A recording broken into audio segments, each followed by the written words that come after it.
Bon, ben, salut tout le monde les gens. Ici, nous arrivons à la mi-mars et je voulais pousser un petit coup de gueule. Quand ça a été des histoires avec les infirmières qu'on les prenait pour des chiens parce qu'ils n'étaient pas payés assez, on a vu les gilets jaunes. Puis, est arrivé le Covid. Bon, on nous a emmerdés avec des passes vaccinales, avec des picouzes. Et maintenant, parce que c'est la guerre entre Russes et Ukrainiens, le carburant est hors de prix. Bientôt, il va falloir aller vendre un rein pour pouvoir se payer un litre de fuel. Bon, évidemment, il n'y a pas que les carburants pour mettre dans nos bagnoles, hein. Il y a le gazole de chauffage, le pétrole de chauffage, le gaz, ce qui chauffe aux bonbonnes et tout ça. Il ne faut pas oublier que tout ça, c'est de l'exportation. Maintenant, il faudrait un petit peu que l'État se dise, ouais mais merde, le gasoil est un peu trop cher, l'essence est un peu trop cher, mais rien n'augmente. Les salaires n'augmentent pas, les primes n'augmentent pas, rien n'augmente. Mais par contre, les axes, elles, c'est plus facile de taxer sur 2 euros le litre que sur 1,50 € ou voire 1 € le litre. Ah, ça gagne plus, hein. Ah oui, 43% d'inflation, de taxes, d'accise sur 2 litres de gasoil, admettons à 2 euros, ça rapporte quand même plus que 2 litres à 1 € le gasoil. Ça, le compte est vite fait. Pourquoi, au lieu de mettre les gens dans la merde alors qu'on est à la veille de présidentielle, ils se diraient pas, ben, on va baisser les axes, comme ça il n'y aura pas de coup de gueule, il n'y aura pas de coup de grogne.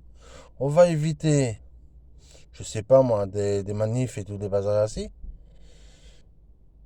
Et on va essayer d'avoir des points pour les élections. Eh bien non. Eh non, non, non. On préfère laisser les axes comme elles sont. Et on préfère que les gens soient dans la merde. Maintenant, je sais pas ce que vous en pensez. Moi, en ce qui me concerne, je sens que je vais me reprendre un cheval. Et qu'on me dise quelque chose parce que mon cheval va chier sur la route. Je dirais, ben, écoutez, je préfère acheter une botte de foin pour mon cheval. Au moins, je récupère les crottes de mon cheval. Ça, je les mets sur mon jardin. C'est 100% bénéf.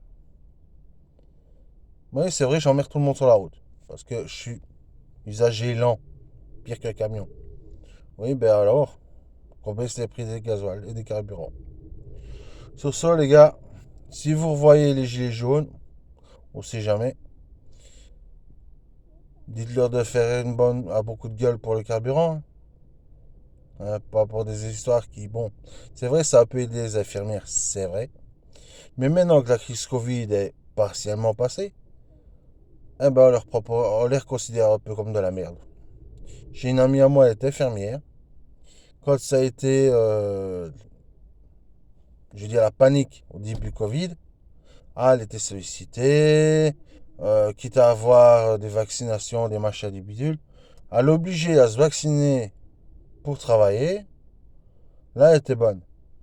Maintenant que la crise est un peu passée, ah, ben, on lui a dit, ben, madame, écoutez, on va vous faire une réduction de salaire maintenant, hein, on va vous rabaisser le salaire, hein. Faut bien payer les gens autrement, hein, écoutez.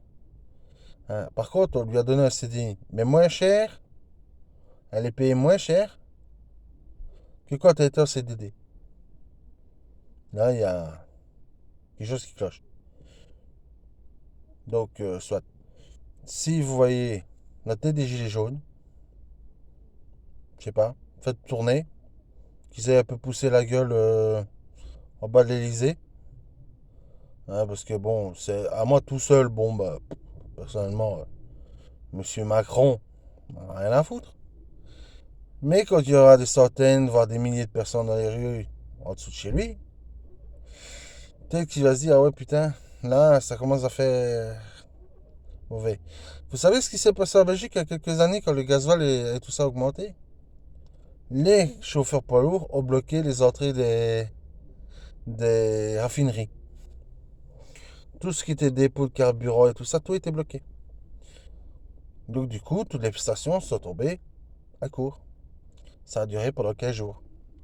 Donc il n'y avait plus une goutte de carburant nulle part. Eh ben, qu'est-ce que ça a fait? Le prix du carburant, il a chuté. Donc, du coup, on a relâché les raffineries, ils ont pu remettre du carburant, tout le monde était content. Mais ici en France, j'ai pas l'impression que hmm, ça ne bougera pas. Je vais ce que tu veux, ça bougera pas. Sur ce, bonne fin de journée à tous et bon week-end, hein.